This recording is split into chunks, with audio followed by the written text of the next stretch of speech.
I want to take the discussion I want to say something that's a little bit of a different angle, though, because so often we talk about this, about pro-life versus pro-choice, or we talk about Planned Parenthood or not. And that's the reality of the political situation that we're in. This is much deeper than a political issue. The politics are not going to change on this until you change the hearts and minds of people when it comes to abortion. And yes, as the one woman said, yes, this is about abortion. It's exactly what it's about. And so I want to speak to that for a moment. I applaud the people here tonight that are for this, for coming up. That takes a lot of courage in an audience that you know is largely against you. But I want to speak to those people. I want to speak to anybody who might be watching, and I want to take a moment to just lay out briefly why this is so important. It's not a political position, it's a moral imperative. And the reason for that is nobody in this room would say that if you have a 2-year-old toddler and the parents decide that it's inconvenient, that they can take that into their bedroom and beat it up. Nobody, I don't think, here would say that, okay? And why would they say that? Because that toddler's a human being. The issue here is not pro-life versus pro-choice. The issue here is not women's rights. The issue is this question: is that unborn child a human being? If you believe no, then you're at least being logically consistent with your pro-choice position. If you believe that is a human being, then you have no moral basis.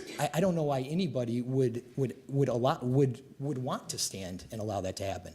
And so when you understand that that's the issue, you understand the passion behind something like this. Anybody, and I, like many people like everybody up here, am a parent. I've got 4 kids ages 8 to 14. Anybody that has seen an ultrasound knows that's a human being. Anybody who has felt the kicking of the feet to the timpani drums at an orchestra concert through his wife's stomach knows that's a baby. Anybody who has experienced the miracle of I'm going to get my terms wrong, but in vitro surgery, where it's miraculous, where they'll see a problem and they'll remove the baby from the womb, they'll operate on the baby and they'll put it back, knows that that's a baby. Anybody that's endured the heartache of a pint-sized miscarried child and laid that to rest knows that that's a human being. And I'll even bring it closer to home. Anybody who recently saw the horror of what happened in those Detroit funeral homes knows that though we are not horrified at that because that's a bunch of tissue. It's because they're babies. That's why this is important, and that's why we react passionately to this. And so the only differences between that unborn baby and any one of us here is one of 4 things. It's either size, it's either level of development, it's environment, or it's degree of dependency. Size, level of development, environment, degree of dependency, none of those things are reasons to value a human being over another. If that's a human being, it deserves our protection. It deserves our right to life as laid out in the Declaration of Independence. And so what does all this have to do with Planned Parenthood? Well, because Planned Parenthood is about abortion. The comment was made earlier that only 3% of their service is about abortion.